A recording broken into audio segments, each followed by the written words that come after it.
em período de destruição. Mas é justamente nessa fase que se prepara a reconstrução.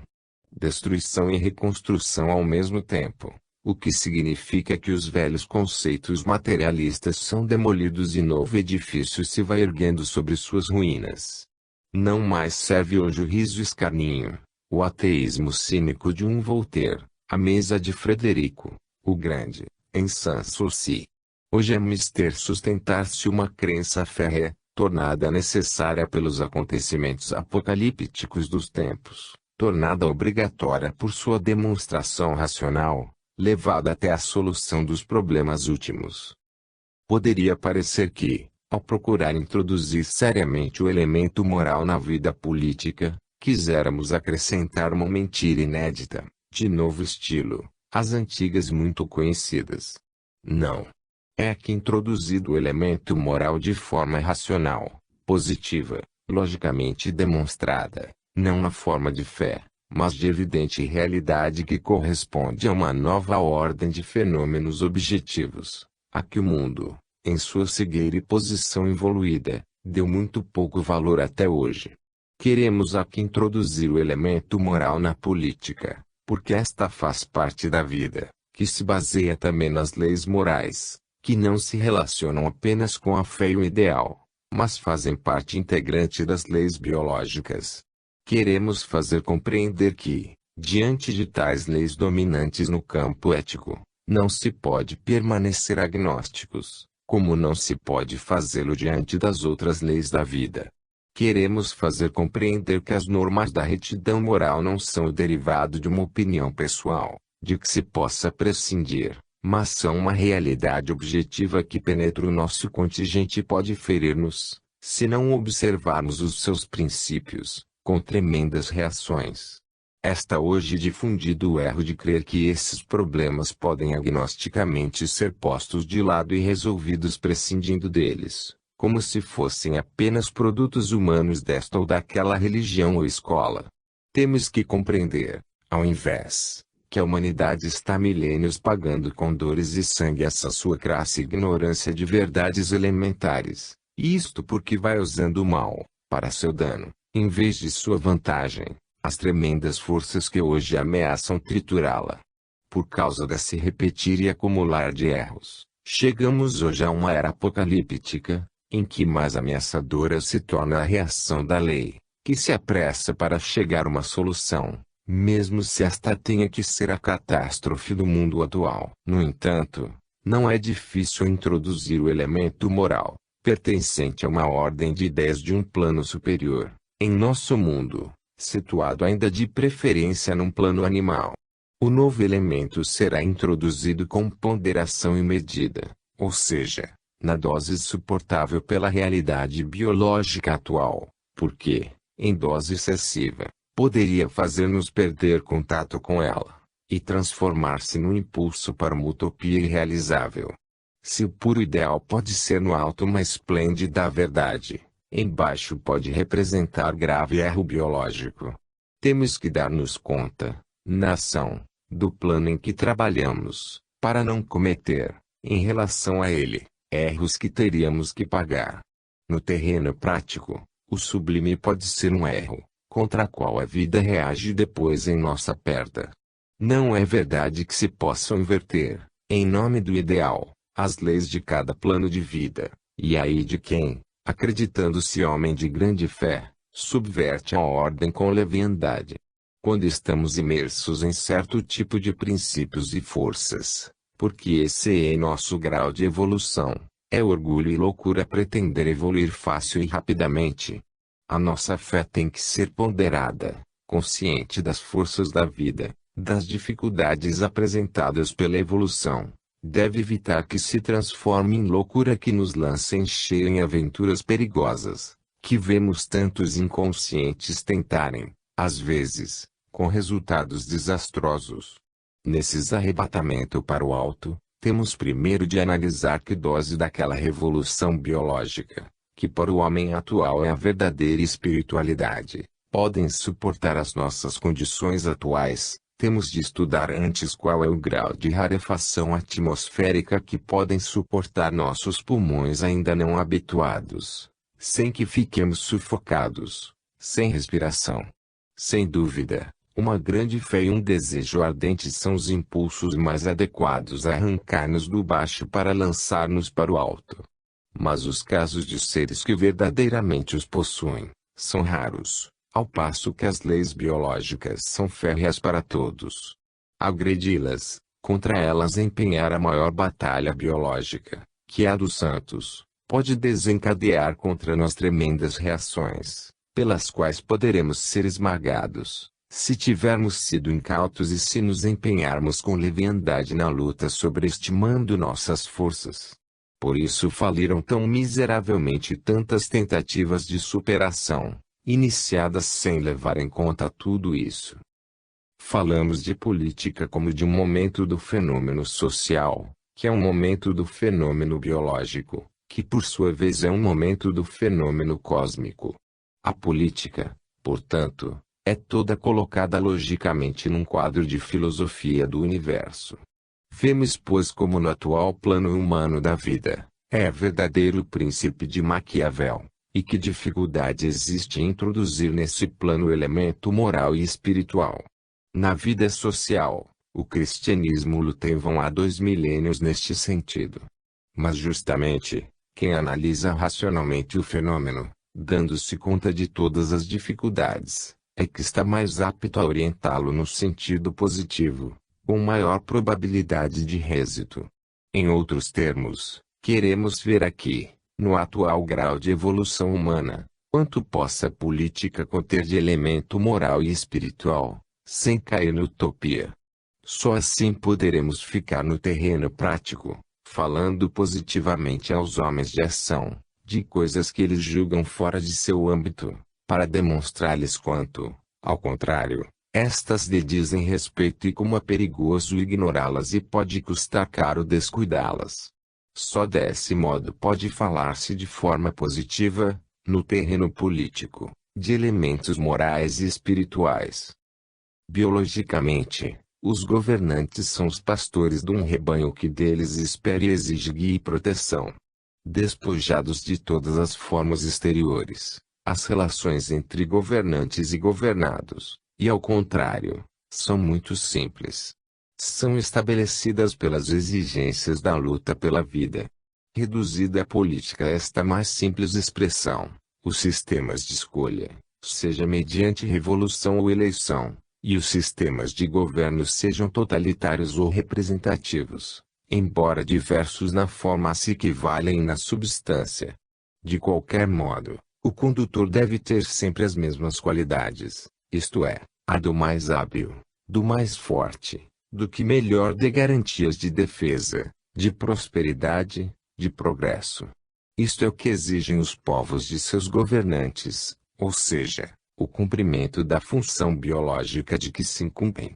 Mas, no fundo, é a vida que, através do instinto dos povos, exige que cada um cumpra a tarefa que lhe cabe.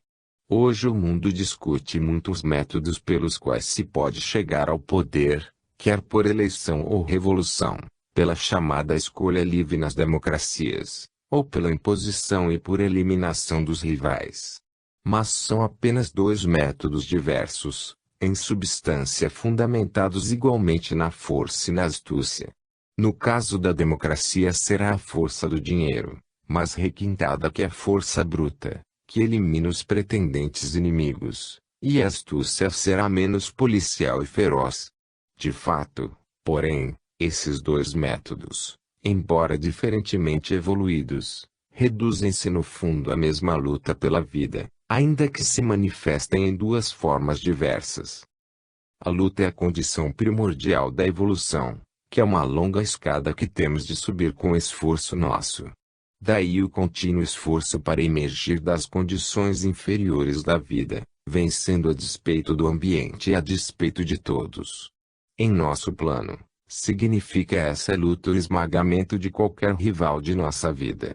Se ao se evoluir amanhã, tornará a seleção uma forma mais apurada, tendente à produção de um tipo mais consciente e espiritual, Hoje serve a luta para a seleção do mais forte quase que somente em sentido animal, porque é este agora o tipo biológico dominante na Terra.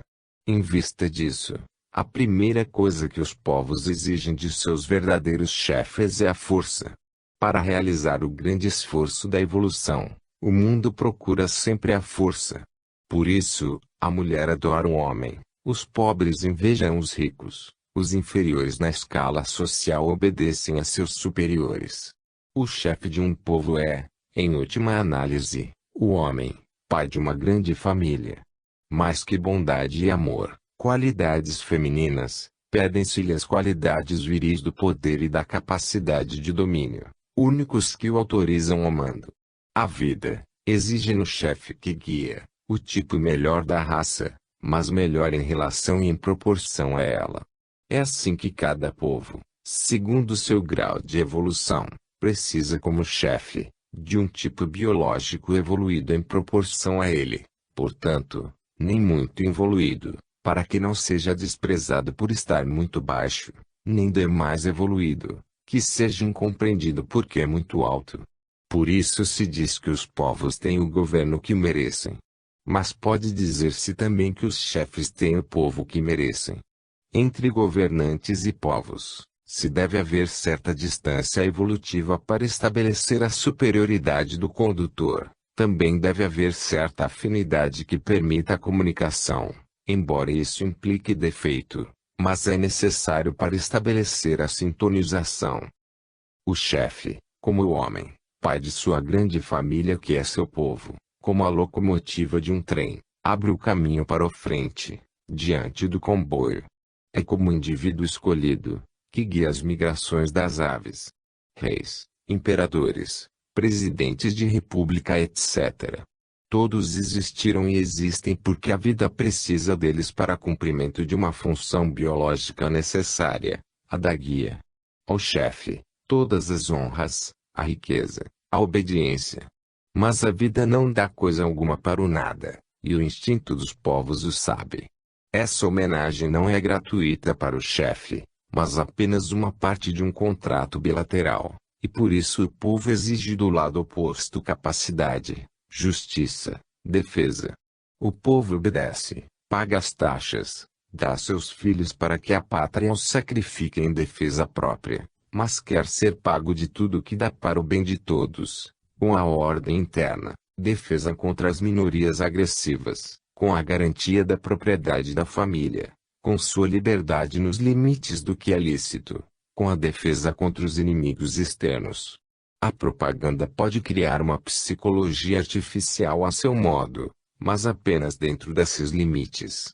Por mais que se alardeie que um povo navega na abundância, ele compreenderá sempre que ao invés de devorar a miséria, por mais que se lhe queira convencer que ele vence, ele sempre perceberá quanto perde.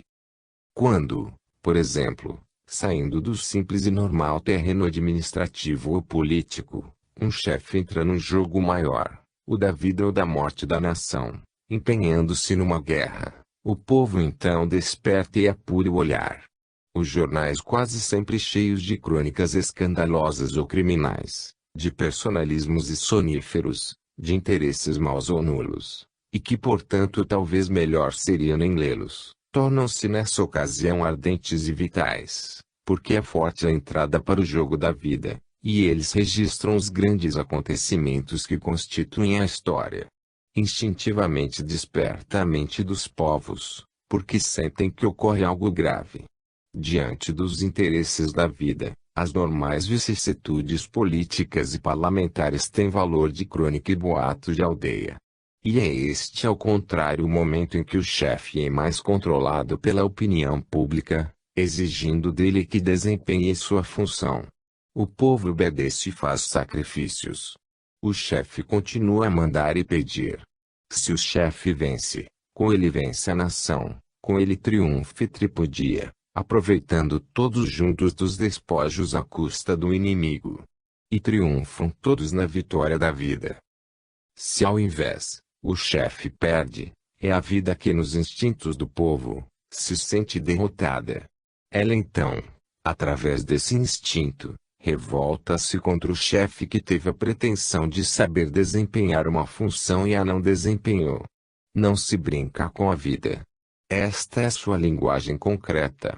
A vida reprova nos exames, matando seus alunos. Rebelam-se então os povos, e matam ou depõem seu chefe, chamando-o de traidor. Traidor de quem? Da vida, que realmente se sente traída por quem assumiu um empenho vital sem sabê-lo depois manter. Esse sistema de liquidação poderá desaparecer com a evolução, mas é normal e considerado legítimo em nosso plano evoluído, ainda no nível animal. Esteja atento, pois, quem se entrega ao poder da força, porque ele não será deixado outro poder. Quem ingressa nesse terreno, se acaso perder, não poderá esperar piedade, bondade, justiça, pois ele mesmo, ao penetrar no terreno bélico, por mais que queira e possa justificar-se, se colocou fora do campo dessas forças, que o não mais sustentarão. Mas, se vencer, demonstrando com isso ser verdadeiramente mais forte, então tudo está para ele, glória, poder e até a bênção de Deus. Ele escreverá a história a seu modo, estabelecerá sua verdade, e a fixará numa nova ordem, em que todos os vencidos estarão a ele sujeitos. Poderá até revestir-se de justiceiro, e assim camuflado, criar tribunais, encenar processos e emanar sentenças em nome da justiça contra seus inimigos, chamando-os de criminosos de guerra ou coisa semelhante. E ele não pensa que, se ao contrário tivesse perdido, ele teria sido julgado e condenado com o mesmo sistema de justiça. E não é novo que nas alternativas vicissitudes da vida, sejam vencidos os vencedores e depurados os depuradores. Esta é a realidade mais verdadeira, que se acha escrita no fundo das leis biológicas. Diante desses, muitos problemas políticos são questões de forma, modalidades de superfície, luta para que vença um homem ao invés de outro. Por trás de tudo está a realidade biológica, que o sustenta, explica e justifica, sempre pronta a vir à tona d'água, saindo de sua profundidade. Diante dela, o sistema representativo que a alguns parece hoje a panaceia para todos os males políticos, é questão de forma. Ao contrário, biologicamente, substituirá o único chefe de família, pai de seus filhos, uma assembleia eletiva de pais de família, escolhidos pelos filhos, que deveriam ao invés obedecer ao pai, mais velho e mais sábio, parece um erro. A vida se apega de preferência ao princípio absolutista e totalitário, que é o princípio teocrático da autoridade, do poder absoluto, concedido ao melhor, que o é pelo próprio plano de vida ao qual ele pertence. Mas a vida faz tudo isso apenas subordinadamente a uma função, de que, depois exige o desempenho. As leis biológicas concedem poderes absolutos, mas experimentam e examinam o indivíduo a cada momento, e os retiram logo que este não os utilize para os devidos fins e trai assim a função para a qual aqueles poderes lhe foram concedidos. O sistema representativo, despersonalizando o poder, procura evitar essas sanções ferozes. Os sistemas totalitários e de poder absoluto presumem um chefe relativamente perfeito. Sendo isto muito raro, eles se transformam muitas vezes em tirania ou, por inaptidão, em ruína. Diante dessas perspectivas, resultantes de experiências bem duras da história, é que nasceu a justa reação contra os governos absolutos e totalitários. Mas, um partido político, em pleno sistema parlamentar, se obtiver a maioria, que, com o sistema de propaganda eleitoral e a inconsciência das massas, nunca se sabe se realmente corresponde a uma vontade da nação, pode exercer a mesma tirania ou por inaptidão levar a mesma ruína. Quem é, então, que verdadeiramente dirige uma nação? É o mesmo pensamento que dirige a história. Numa colmeia de abelhas, num ninho de termitas, não há nenhum chefe visível. A rainha põe os ovos, é defendida, mas é quem menos manda. Ninguém manda e todos, na coletividade, estão subordinados à função. Logo que não estejam mais em condições de desempenhá-las são liquidados. O que constitui o direito é apenas a capacidade de desempenhar seu dever próprio particular. Quem manda de fato é então o invisível pensamento da vida, que atribui os poderes em proporção à função e como meio de desempenhá-la. É um mando anônimo, impessoal, onipresente, preso na economia utilitária da vida, a função que é a única que dá direitos e poderes. Assim ocorre na vida social das nações.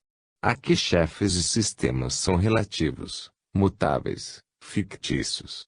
São pura forma ou instrumentos.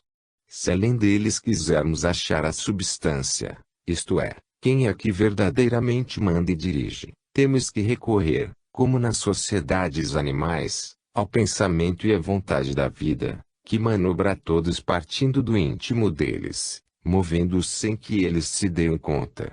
As massas, com efeito, sentem e manifestam um pensamento coletivo por instinto, e acham o caminho que têm de seguir, por intuição. Elas não saberiam dizer por que o seguem. Quem é então que pensa por elas e lhes instila as ideias adequadas ao momento?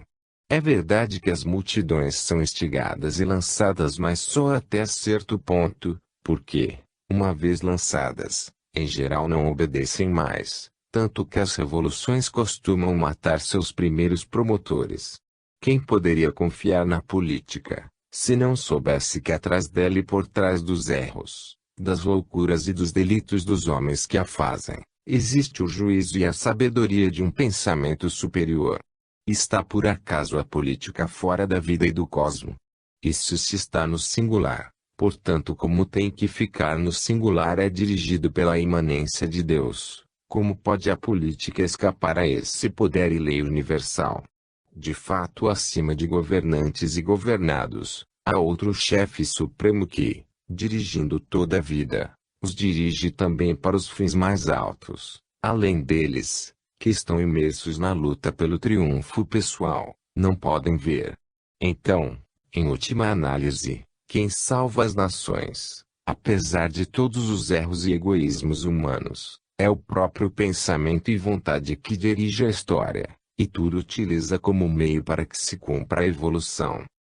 Observemos agora mais de perto o pensamento de Maquiavel no Príncipe, para compreender melhor por que motivo e até que ponto corresponde à verdade uma linguagem tão crua, se podem, e até que limite, ser aceitos tais conceitos, e de que modo podem ser completados no campo espiritual, que Maquiavel ignora.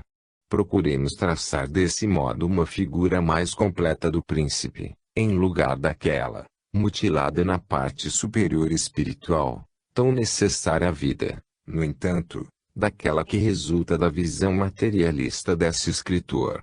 Chame-se príncipe, rei, imperador, presidente, condutor, chefe, etc., ainda que se mude a forma de eleição e de governo. O homem que está no leme de um estado tem sempre a mesma função, deve fazer o mesmo trabalho e, diante das leis da vida, sob ao poder e o exerce pelas mesmas razões. Diante de um problema tão importante, qual estabelecer os atributos e o comportamento do Supremo Chefe de Estado, do que tem em mãos as rédeas da nação e é dono da alavanca de comando, diante de um problema tão substancial para a vida dos povos, Maquiavel demonstra apenas uma psicologia prática, utilitária, com fins limitados e imediatos, como de vencer materialmente, subjugar os povos e permanecer no poder. Numa visão tão realística, mas não restrita, escapam-lhe completamente as mais altas funções próprias ao condutor de povos que, se quiser ser completo, não pode prescindir dos imponderáveis valores do espírito. Ora, um chefe assim saberá submeter e dominar, saberá manter sua posição, saberá vencer os rivais, mas continuará totalmente ignorante da única razão que lhe justifica o exercício do mando, isto é, que o poder não é fim em si mesmo, mas apenas um meio para atingir os superiores fins da vida. Falta a Maquiavel uma vasta visão biológica, para relacionar todas as formas de vida coletiva, mesmo no mundo animal, e assim compreender que as leis que governam todos os seres só concedem poderes para desempenhar uma função, e em proporção a ela. Assim Maquiavel não percebeu que cometeu um erro biológico. Falta-lhe uma visão cósmica, em que é indispensável enquadrar qualquer verdade, mesmo a menor no contingente.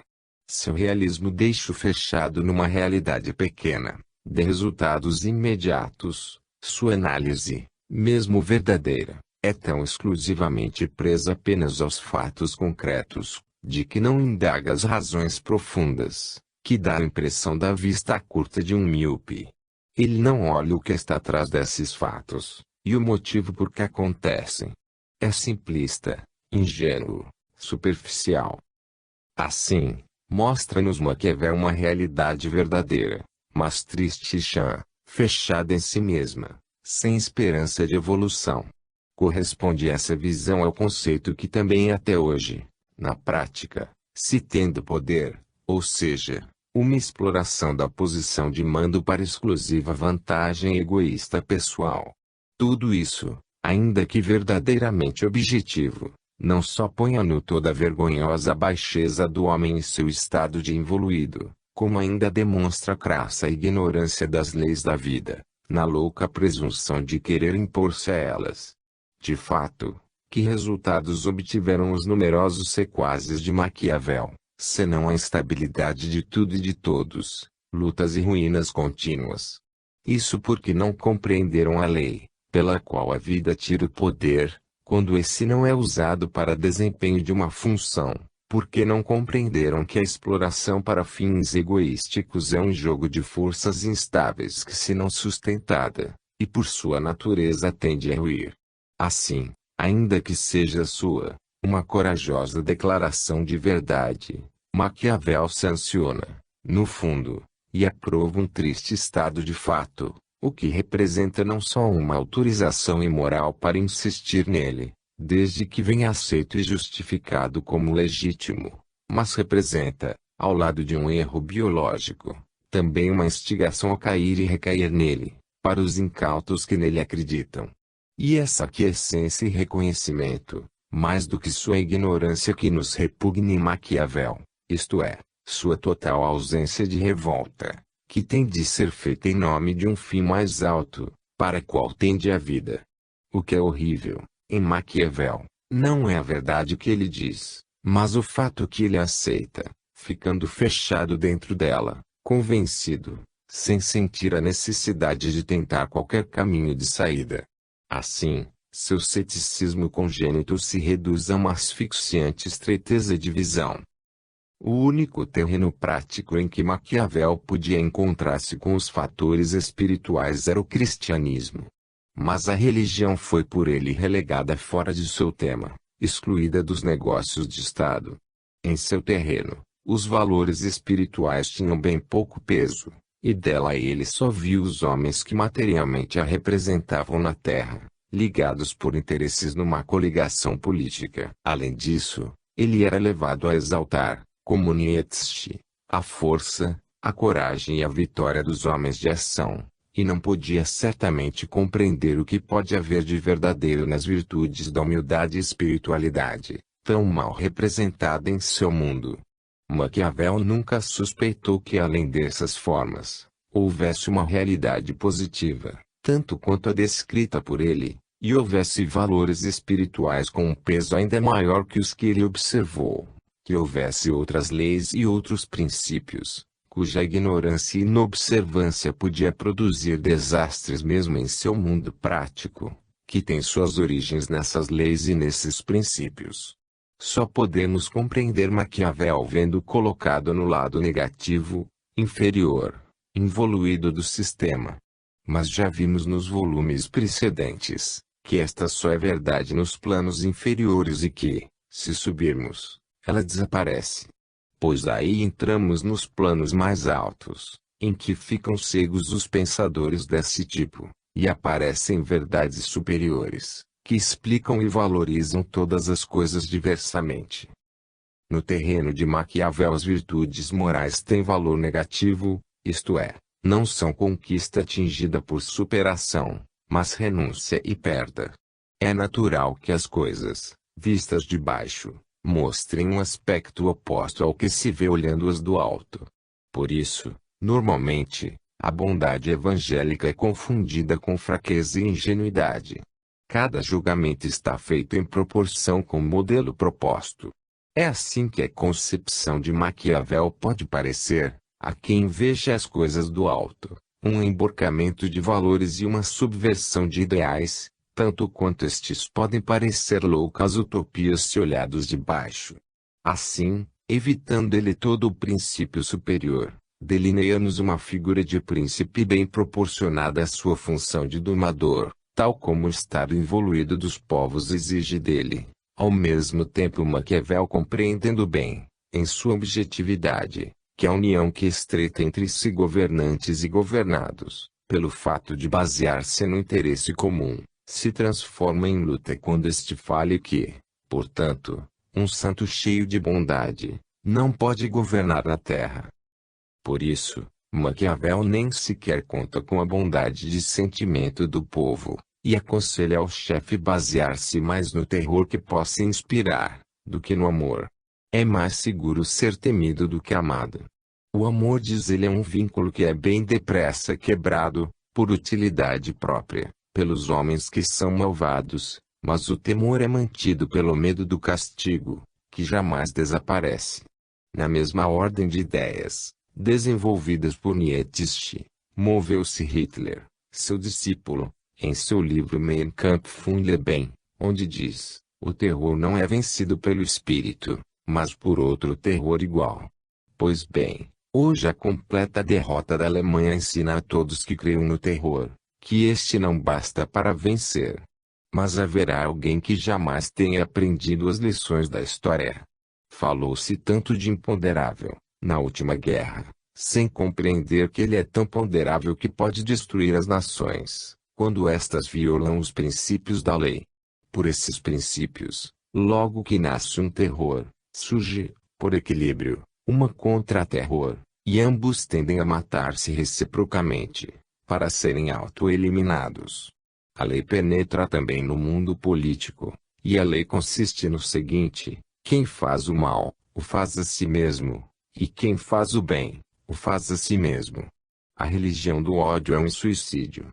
A história é uma cadeia interminável de vinganças e contra-vinganças, que por isso jamais se resolvem e geram apenas um contínuo sofrimento. Torna-se indispensável, porém, uma humanidade mais inteligente e evoluída para compreender tudo isso.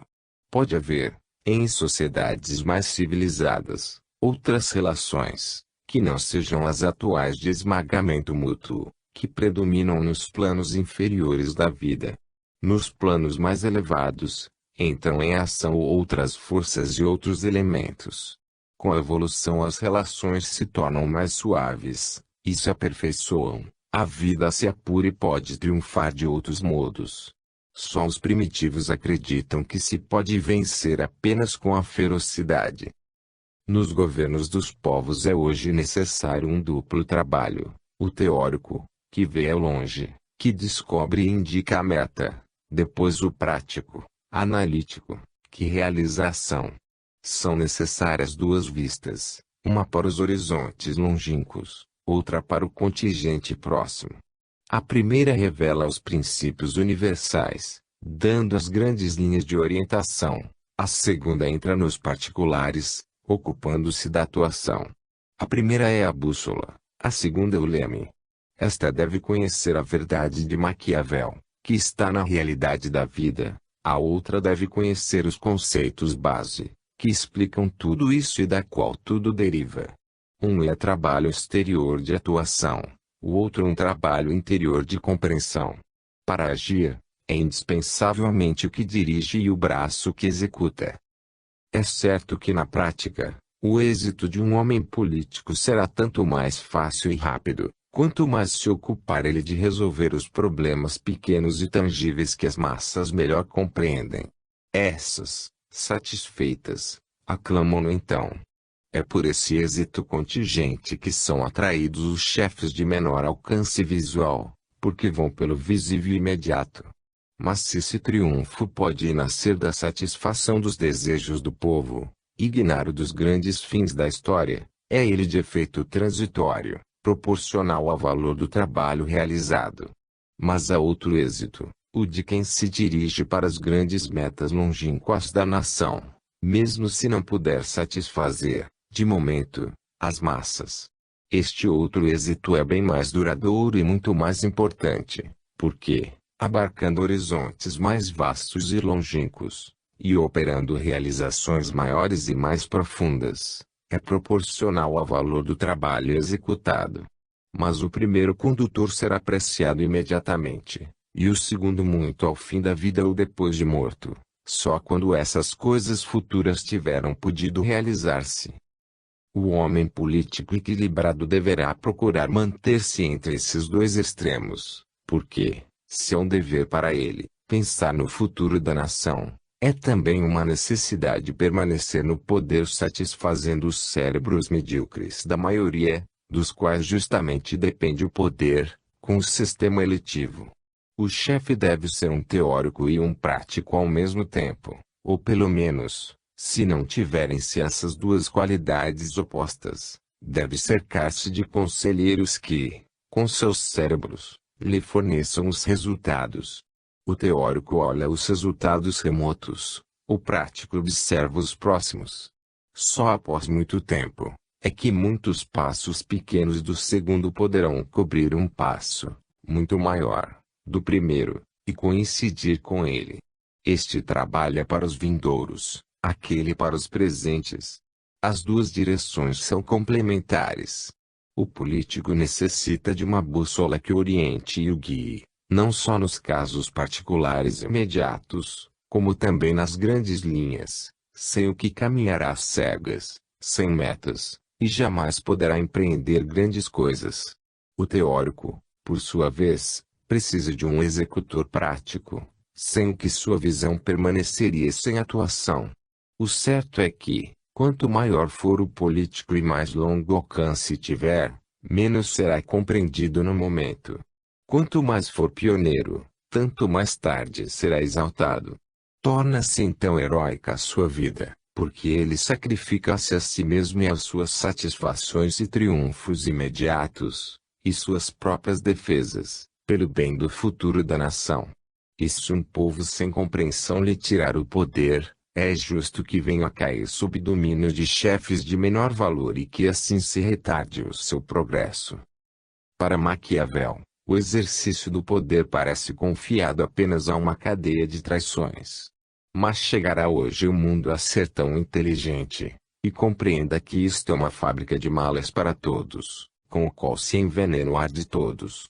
Para Maquiavel o chefe deve ser simulador e dissimulador porque a bondade é rara, mas não a estupidez, e o que engana achará sempre quem se deixe enganar. Sem dúvida, esta é a arte de fazer da terra um inferno, e essa arte só poderá ser executada por demônios. O chefe, pois, não deve ter certas virtudes, mas deve fazer crer que as tem. Isto, acrescenta Maquiavel, porque, tendo-as e pondo-as em prática, elas são prejudiciais. Algo existe, que parece virtude, mas seguindo-a, leva à ruína, e outra coisa que parecerá vício, mas se o seguirmos trará segurança e bem. Mas, acrescentamos nós, quais são os verdadeiros fins da vida, tanto para o chefe quanto para os povos? E podem ser sacrificados esses fins, tornando apenas o governar o fim supremo, o qual é somente um meio. Mas que utilitarismo míope é esse se os governantes violando a lei e expondo-se às suas duras reações, não poderão nem sequer alcançar seu único fim, que é permanecer no poder. Isto, entretanto, não é apenas ferocidade e mentira, é sobretudo ignorância, é não saber compreender o utilitarismo mais vasto, o qual, seguindo as leis morais, não se expõe às suas reações destrutivas. E ignorância, ferocidade e agressividade são as características do homem evoluído. Quanto mais evolve o homem, mais lhe parece tudo isso como uma maldade demasiadamente primitiva e prejudicial a todos, para que possa continuar por muito tempo a ser aceita. Continua Maquiavel: todos veem o que pareces, poucos sentem o que és. E esses não ousam opor-se à opinião dos muitos. Esquece-se, no entanto, que esse sistema, se é um hino à imbecilidade humana, realiza, à força de ferir os mais ingênuos durante séculos, uma seleção que faz sobreviver apenas os mais astutos e se reduz a uma escola de velhacaria. Assim a imbecilidade diminui e vai desaparecendo e o sistema automaticamente se torna cada vez mais difícil de pôr em prática e menos rendoso. É a lei do progresso. Acrescenta Maquiavel: nas ações de todos os homens e máxime dos príncipes, olhe-se o fim, vencer e manter o Estado. Os meios serão sempre julgados honrados. Eis que vem à tona, nua e crua, a realidade biológica. O mundo ético é ainda uma sobreposição instável ao mundo do animal. Existem os princípios afirmados com gritos, mas não existe sua aplicação. Não estão ainda eles incorporados, assimilados à realidade biológica, que está no fundo e espera, e de cujo fundo sob a lama. Transições na evolução. Os súditos sonham com um chefe bom, mas para explorá-lo, agredi-lo, tirar-lhe o poder, e só param quando o homem duro que Maquiavel nos descreve. Fala-se: o poder deve servir para o povo. Mas que faz o povo para que o chefe seja bom? Agrediu ao primeiro sinal de fraqueza. Disse que o poder é entendido como exploração egoísta do chefe, e não como função social. Mas como pode pretender-se o contrário, quando sua primeira necessidade é a autodefesa? Ir ao encontro do povo deve ser, pois, apenas uma bela frase. Na realidade, a ocupação do que detém o poder deve ser defender-se dos rivais, que tendem a agredi-lo, para tirá-lo.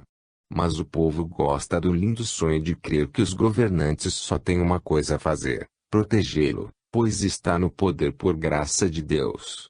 Tão imensas ingenuidades coletivas, que também sabem fazer-se tão exigentes e ferozes, que chefes podem atrair para si. Como pretender que uma corrente tão universal, sejam eles diferentes do tipo dominante? É inútil inventar sistemas, quando o nível médio da raça humana é o que é. Se os chefes são assim, em grande parte a culpa é também dos povos.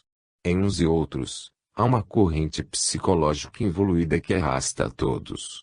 Bem quereriam as massas, em seu chefe, aquelas perfeições morais de bondade, que lhes seria cômodo achar nele, para melhor aproveitá-lo, perfeições que é absurdo que ele tenha, porque, se as tivesse, ele como chefe, seria logo liquidado. Todos desejam os bons, mas para aproveitar-se deles. Assim se explicam as verdades enunciadas por Maquiavel. O chefe deve parecer bom, mas ai dele se o for de verdade. Só um chefe forte, que não se deixe esmagar pelo assalto de outrem ao poder, é respeitado.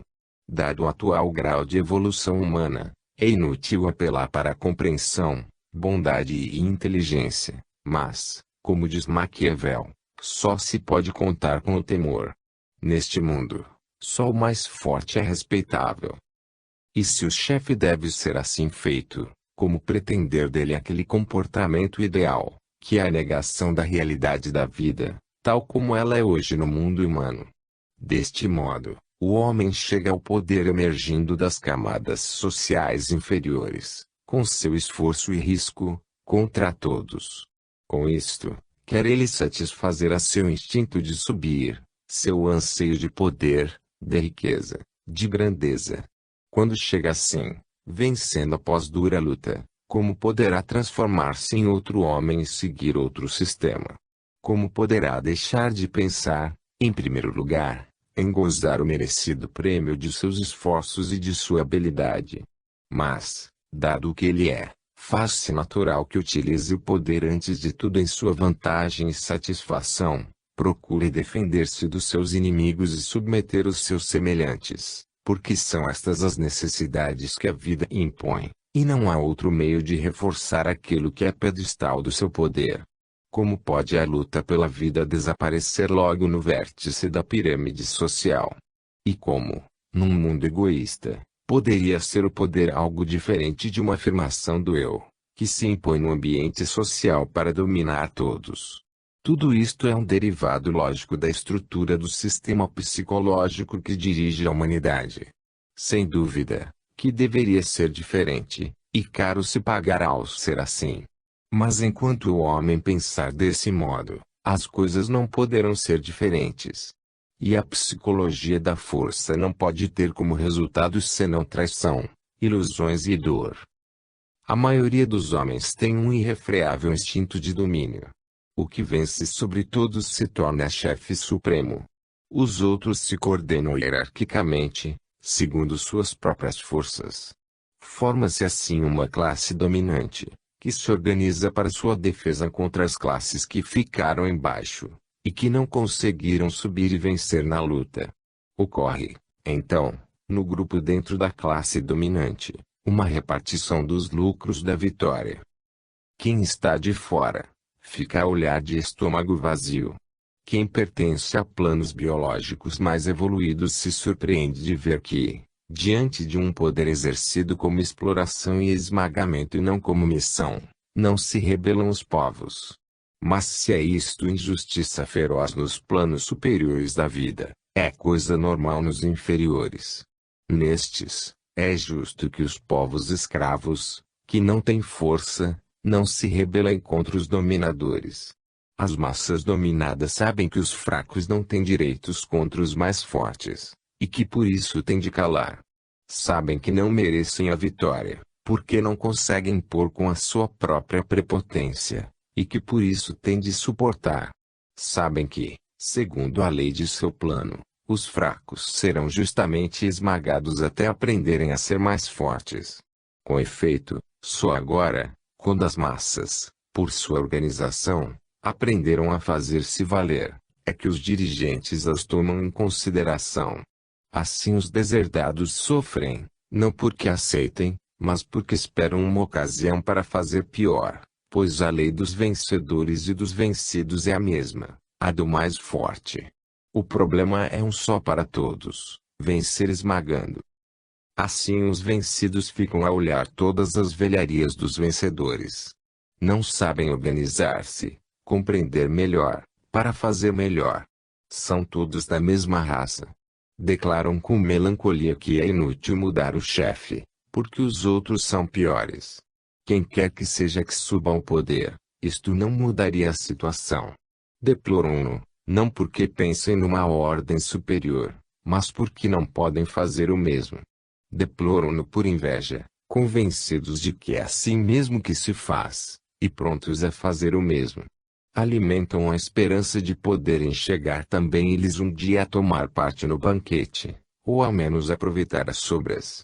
Vivem assim com a miragem de conseguir um dia apoderar-se de qualquer coisa, como só pode fazer quem tem em mãos o poder. Entre os que ficam de fora, a olhar de estômago vazio, são escolhidos os subordinados, os satélites, a clientela dos dependentes que se oferecem contanto que ganhem algo do banquete. Assim podem entrar outros nas fileiras dos felizes. Nascem daí os representantes da autoridade, mediante sessões parciais. Nascem a burocracia, os administradores, a classe dos escravos do Estado, que podem enfeitar-se com a sua libré. É a máquina social a serviço dos patrões. Estes mudam, por vicissitudes políticas, mas a máquina permanece, porque serve para todos. Mas nos escravos, fica também o instinto de subir, o humano e universal instinto de dominar. E não há homem que, ao vestir-se com a libré do patrão, não se sinta por si mesmo investido com a autoridade dele, e também um pouco patrão, e não procure, como o fazem os chefes, utilizá-la para si.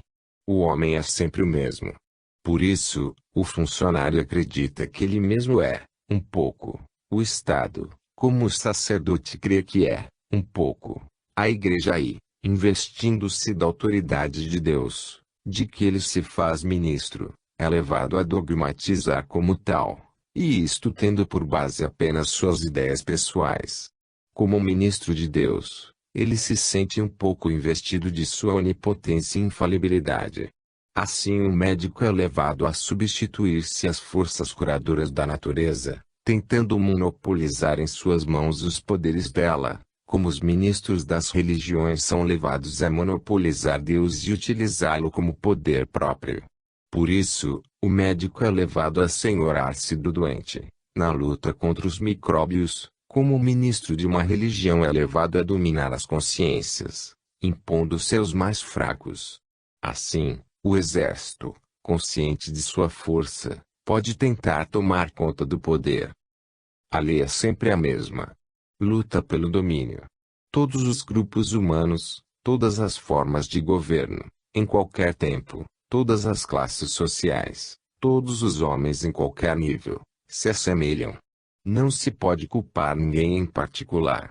O homem é que é feito assim, vista ele qualquer libré manto real ou presidencial. Todos conhecem seus defeitos, mas só se veem e denunciam no grupo oposto, contra o qual se luta, porque o próprio grupo é sempre dos homens perfeitos, e o outro é sempre defeituoso e corrompido. A verdadeira realidade que está em tantos discursos, exaltações e condenações, é a luta, luta em que todos se igualam, e bons e maus situam-se em todos os terrenos e se misturam em todos os grupos, sem que se possa dizer a priori que nenhum grupo seja melhor ou pior. Essa visão objetiva da realidade biológica pode dar-nos um conceito de Estado, de forma mais positiva, do que o possam quaisquer construções artificiais filosóficas e ético-jurídicas. Como fundamento disso, está sempre o espírito gregário, com fim utilitário, para ataque e defesa na luta pela vida.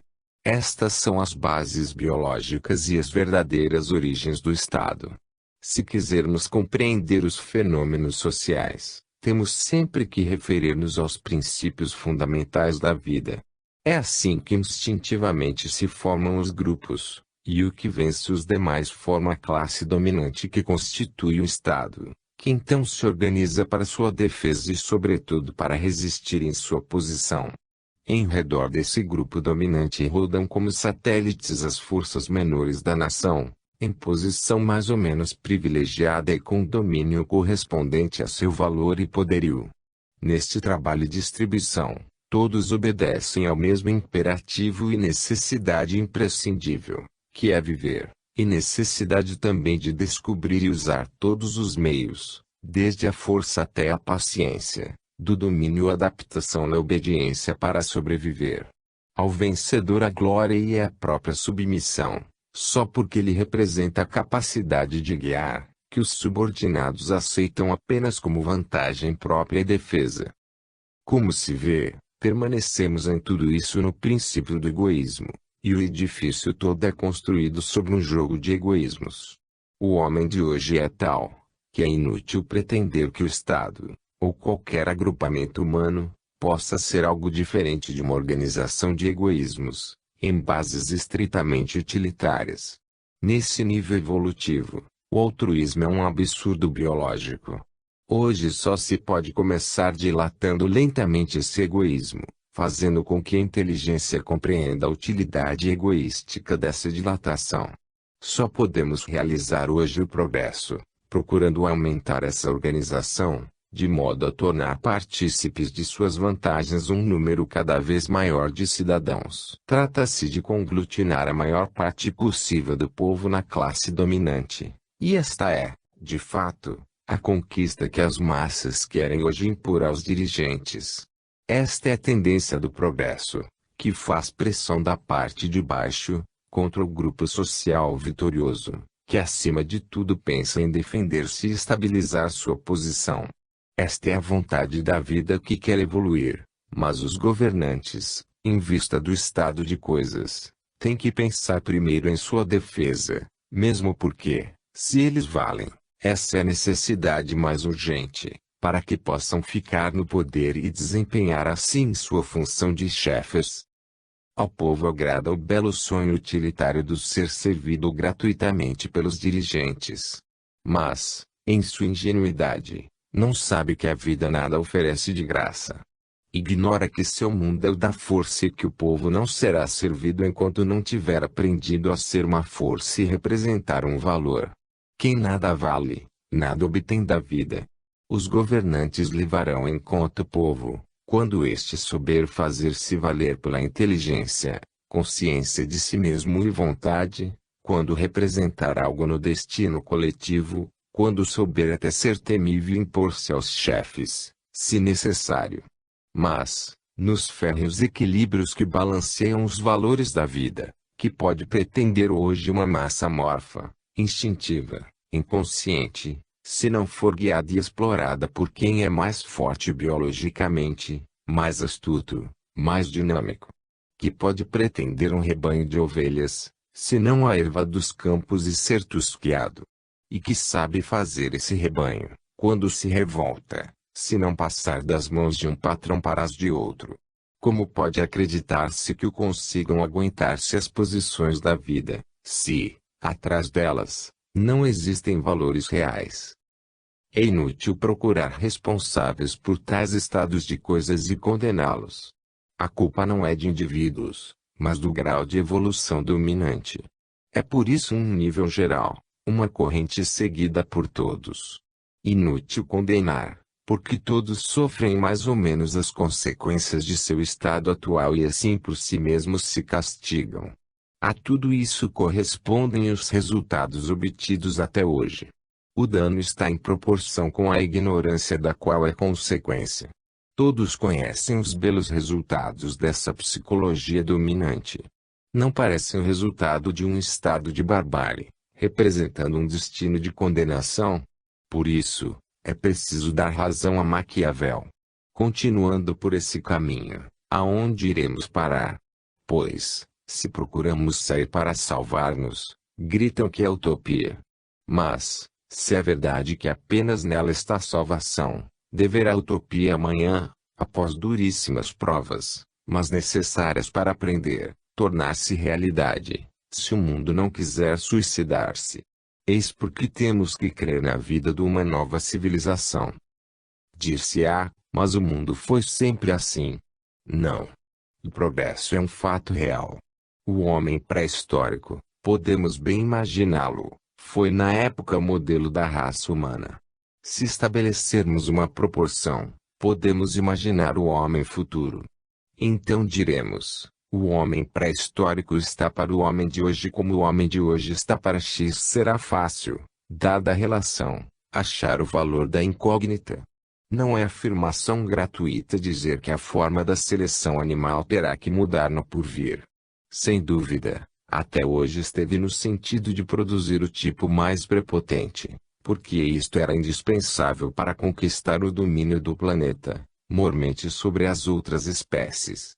Mas, conquistado este domínio, surge na Terra outro tipo de vida, a vida social do homem coletivo, pela qual as qualidades de força, ferocidade e agressividade, outrora preciosas, se tornam cada dia mais contraproducentes, pois desagregam a primeira qualidade de uma comunidade, que deverá ser a organicidade. É natural então que a vida, que é tão sábia, renove os seus métodos de construção do tipo biológico melhor, através da seleção, e lance então uma nova técnica. O melhor que a vida quererá então produzir será outro tipo biológico, em que predominará a inteligência, pois num mundo mais evoluído vencer-se-á mais com a inteligência do que com a força. Hoje já se guerreia mais com a ciência que com a ferocidade. Já começa a desenvolver-se mais essa inteligência, e quanto mais se desenvolver, mais se compreenderá a vantagem utilitária de todos e de cada um, de ser honestos fraternalmente, como quer o Evangelho, pois numa humanidade orgânica, esta será a linha de maior rendimento. Por isso, Maquiavel ficará com suas doutrinas, atrasado no tempo, como é hoje o homem das cavernas. Mas as gerações futuras compreenderão melhor estas coisas, pois para elas, principalmente, foram escritos estes livros. Aos que gritam que é utopia, respondemos que muitas vezes os jovens têm feito o que os velhos julgavam impossível, inoportuno, desaconselhável. Respondemos que o mundo, a despeito de todas as resistências, caminhou sempre, e que frequentemente a utopia de hoje é a realidade de amanhã. A intuição dá-nos a sensação viva e imediata da presença de uma inteligência e vontade na história, como o momento da imanência de Deus no mundo. Aos